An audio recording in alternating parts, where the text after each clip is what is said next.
돈을 벌 때는 아무도 알려주지 않았습니다. 그런데 정작 어떻게 써야 후회 없는 노년이 되는지는 더더욱 아무도 말해주지 않죠. 여러분, 이런 말씀 들어보셨나요? 노후 파산은 한순간이 아니라 습관이다. 무심코 반복되는 소비, 자녀를 위한 헌신, 작은 사치 하나가 결국 여러분의 노후를 조용히 망가뜨리고 있을지도 모릅니다. 자녀에게 집을 사주고 손주에게 용돈을 주고 나 자신에겐 이 정도는 괜찮겠지 하며 썼던 그 돈. 그 결과 70세에 다시 알바를 구하는 분들이 많아지고 있습니다. 이 영상에서는 여러분도 모르게 새고 있는 노년을 비참하게 만드는 지출 10가지를 낱낱이 짚어드립니다. 지금부터 함께 체크해 보시겠어요? 1. 자식에게 무리한 경제 지원. 현실 사례. 은퇴 직후 가진 퇴직금으로 딸의 결혼 자금을 도와주고 아들 부부 전세금에 보태줬던 한 60대 부부. 정작 자신들은 보증금 5천짜리 월세방으로 이사 갔습니다.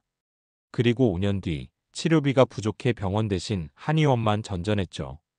부모 마음이야 다 그렇습니다. 우리가 힘들어도 자식만 잘 살면 된다. 그런데 여러분, 진짜 자식이 바라는 건 부모가 나이 들어 돈 걱정 없이 편하게 사는 것 아닐까요? 자녀 지원은 일회성 도움이 아닙니다. 한 번 해주면 다음엔 더 큰 기대가 생깁니다. 부모님의 재정은 줄어드는데 자식의 기대는 커집니다. 그렇게 부모는 늙어 가난한 지원자가 됩니다. 전문가 조언. 자녀의 자립을 돕는 것과 자녀의 삶을 대신 살아주는 건 다릅니다. 경제적 자립은 도움이 아니라 연습에서 나옵니다. 지원은 한도를 정해야 하고 미리 약속해야 합니다.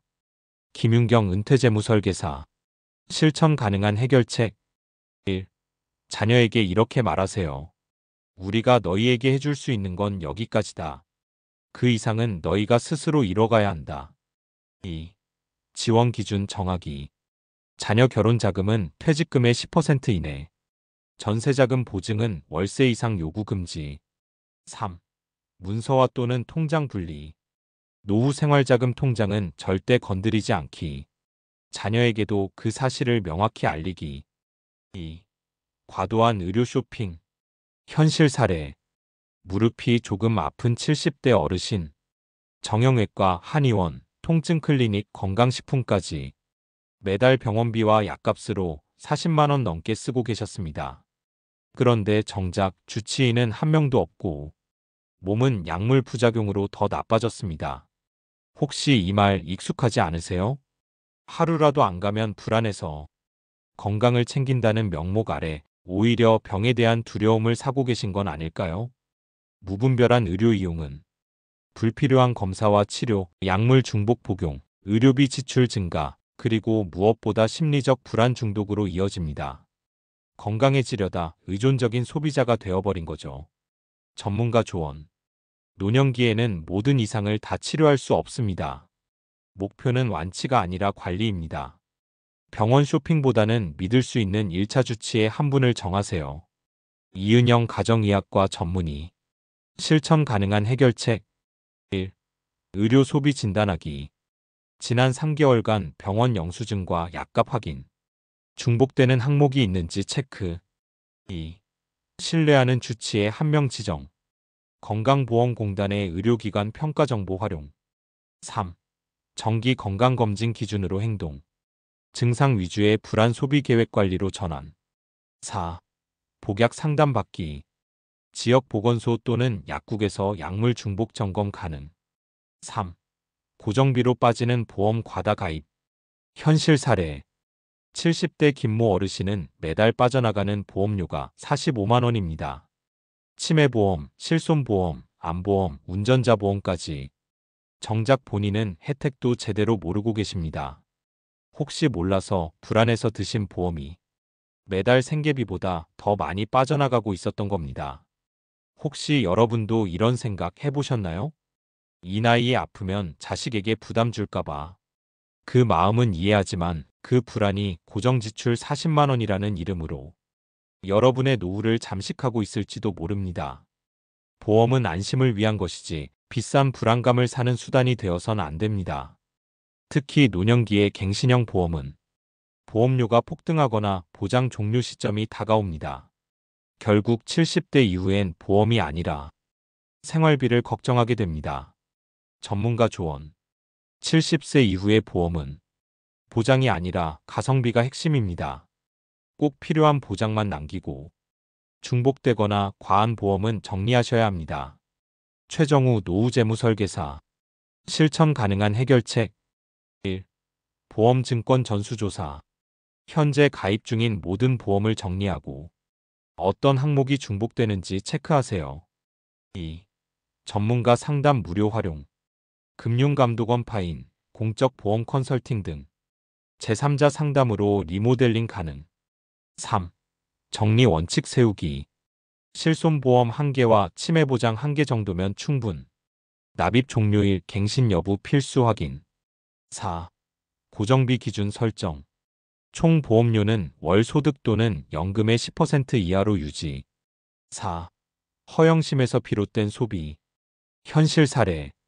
지방에 거주하는 60대 A씨 부부는 서울에 사는 자녀 결혼식 준비에만 2천만 원을 썼습니다.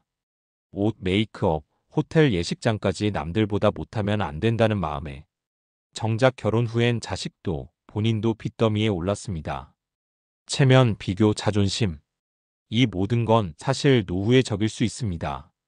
이 나이에 어떻게 보여야 한다는 생각이 오히려 가장 소중한 생활의 여유를 앗아갑니다. 은퇴 후 소비는 경쟁이 아니라 균형이어야 합니다.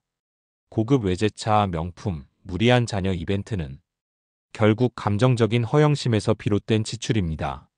진짜 문제는 이런 소비가 습관처럼 반복된다는 점입니다. 전문가 조언.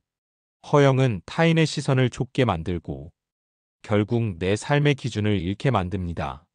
소비의 기준은 내가 즐거운가? 지속 가능한가? 두 가지만 기억하십시오. 김수진 소비심리 전문 상담가. 실천 가능한 해결책. 1. 소비 전 질문하기. 이건 진짜 내가 원한 건가요? 이걸 사면 3개월 후에도 만족할 수 있을까? 2. 내 소비 분석하기. 한 달간 모든 소비 항목을 감정 태그와 함께 기록. 자존심 때문 외로워서 진짜 필요해서. 3. 허영 소비 기준 차단. 브랜드 중심 사고. 기능과 실용 중심 소비로 전환. 자녀 결혼 이벤트 비용은 예산표를 먼저 제시. 4. 자기만의 기준 만들기. 내 삶을 위한 소비 체크리스트 만들기. 이 소비는 나를 위한가? 반복 가능한가? 5. 외로움을 달래는 무의미한 소액 지출. 현실 사례. 서울에 혼자 사는 68세 김할머니는 매일 홈쇼핑을 봅니다. 기능성 베개, 혈자리 지압기, 조리기구.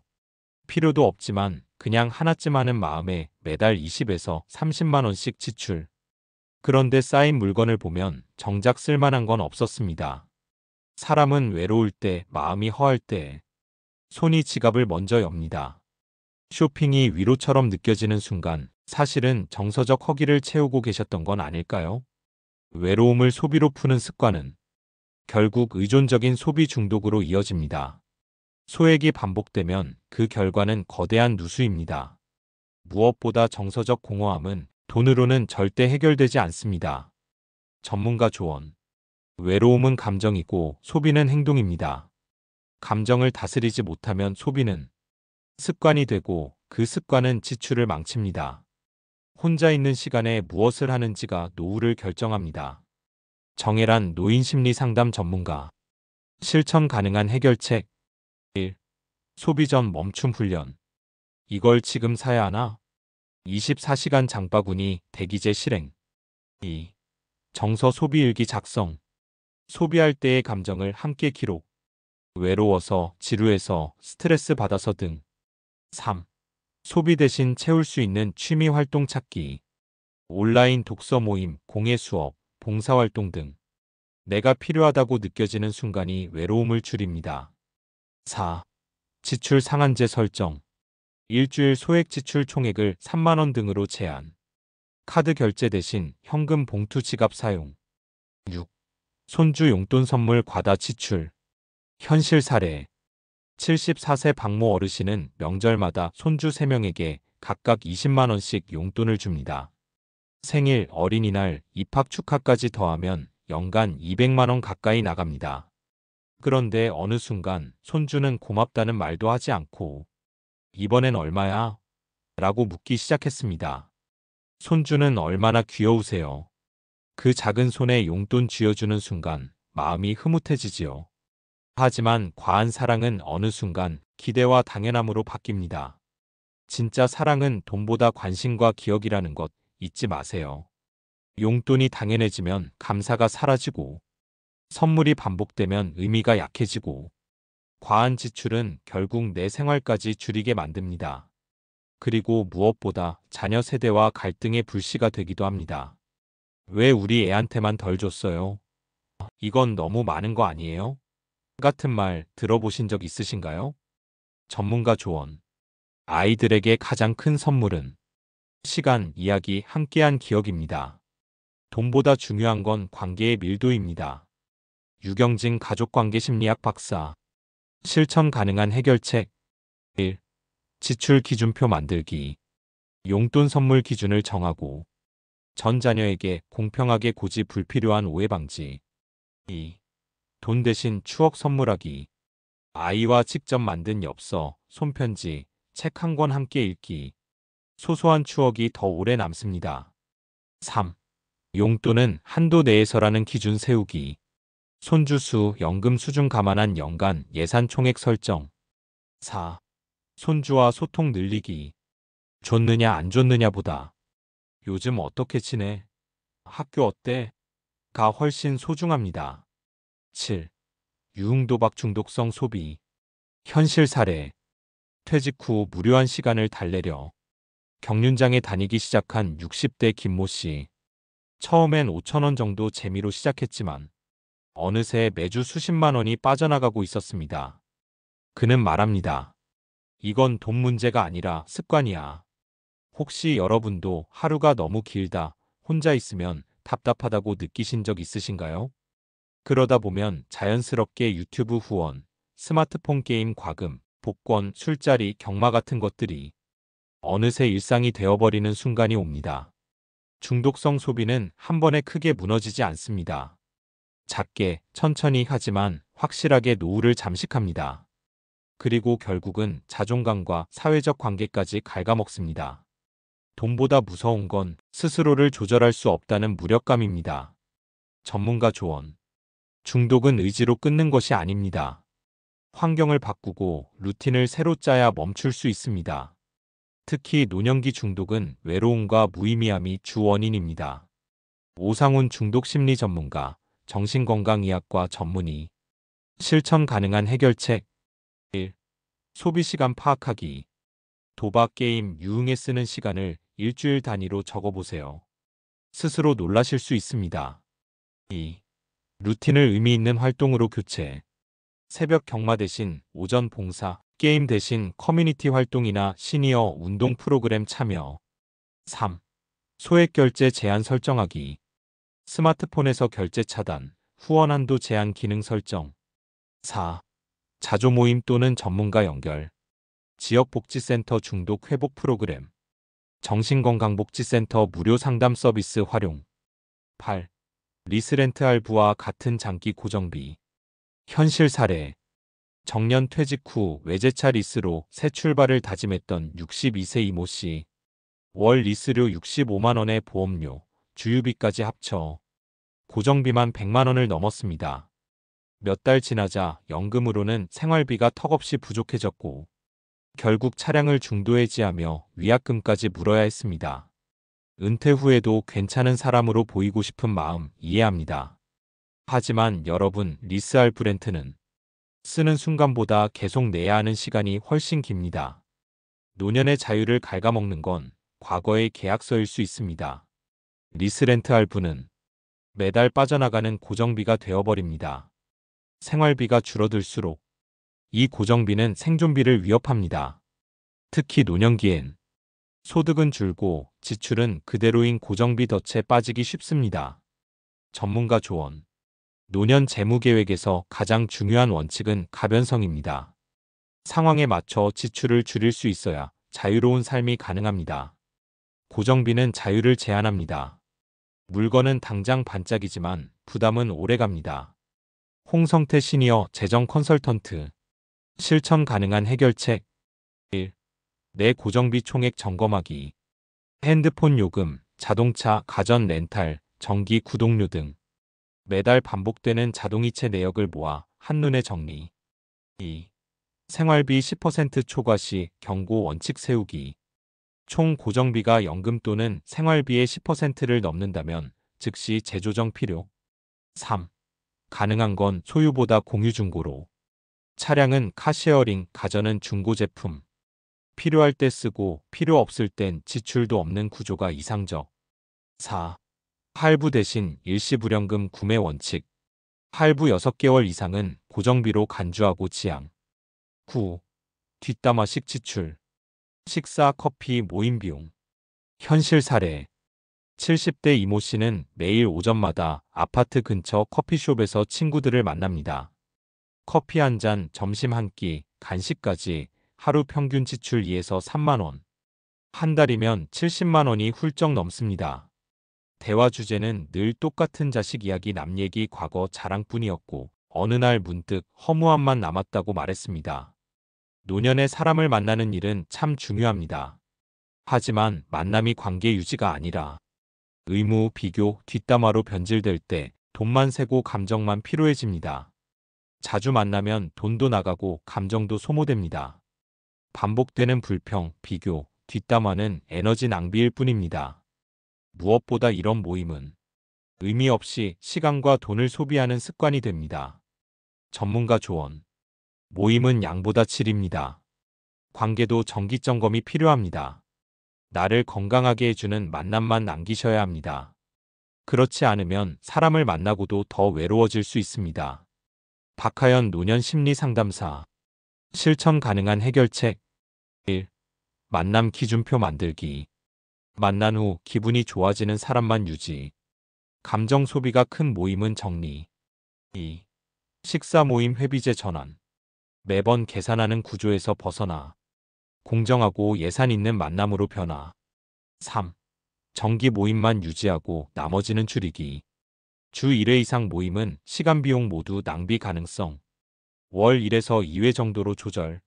4. 혼자서 즐기는 루틴 만들기. 도서관, 공원 산책, 라디오 듣기 등 무리한 외출 없이도 삶의 리듬 유지. 10. 충동적인 여행 취미 지출. 현실 사례. 은퇴 직후 이제 나를 위해 살아보자며 유럽 3개국 자유여행을 결심한 65세 여성. 여행 경비 800만 원을 카드 할부로 결제했고 이후 1년간 카드값 갚느라 정작 친구 생일 선물도 못 사줄 정도로 빠듯해졌습니다. 누구나 생각합니다. 이제 내 행복을 챙길 때다. 맞는 말입니다. 하지만 그 행복이 일시적 쾌락인지 지속 가능한 기쁨인지 반드시 구분하셔야 합니다. 그렇지 않으면 여행은 추억이 아닌 빚으로 남게 됩니다. 여행, 취미는 삶의 활력입니다. 하지만 계획 없는 소비는 감정의 반작용일 뿐입니다. 갚아야 할 여유는 여유가 아닙니다. 특히 노년기에는 재정 회복력이 낮기 때문에 충동 지출은 훨씬 더 위험합니다. 전문가 조언. 즐거움은 순간이지만 재정은 장기전입니다. 기쁨을 미루는 습관이 있는 사람만이 오랫동안 만족을 누릴 수 있습니다. 전민정 은퇴 후 소비계획 전문가. 실천 가능한 해결책. 1. 연간 여행 취미 예산 먼저 정하기. 총 지출의 10에서 15% 내에서 계획. 예산 내에서 선택과 집중. 2. 소비 전 질문 습관. 이건 감정 소비인가? 지금 아니면 안 되는가? 3. 경험형 소비로 전환. 값비싼 장비보다 가치 하는 활동에 집중 공공 프로그램, 동호회 등. 4. 공유 중고 대여 활용하기. 여행 장비, 취미 도구 등. 구매 전에 필요성과 기간부터 계산. 여러분, 오늘 함께 살펴본 10가지 지출. 다들 누구나 한 번쯤 해보신 것들 아닙니까? 자녀를 도와주고 싶고, 손주에게 용돈도 주고 싶고, 아프면 병원도 가야 하고, 무료한 시간에 커피도 마시고 싶으시죠? 하지만 문제는 한 번이 아닙니다. 그게 습관이 될 때 나도 모르게 내 노후를 깎아먹고 있다는 사실 오늘 꼭 기억해 주셨으면 합니다. 누구보다 열심히 살아오셨고 이제는 그만큼 편안해지셔야 할 시간입니다. 그런데 그 귀한 시간, 엉뚱한 지출 때문에 불안하게 보내고 계시진 않나요? 노후는 절약이 아니라 현명한 선택의 연속입니다. 이제는 당신 자신을 먼저 챙기셔야 할 때입니다. 오늘 영상에서 나온 10가지 지출 항목 중 여러분께 해당되는 게 몇 가지나 있었나요? 지금 당장 통장과 지출 내역을 한번 점검해 보세요. 과한보험, 자동이체, 의미 없는 소액 지출. 하나씩만 줄여도 여러분의 노후는 훨씬 더 가벼워지고 당당해질 수 있습니다. 앞으로도 여러분의 노후가 더 따뜻하고 자유롭고 지혜로워지도록 함께 고민하고 응원하겠습니다.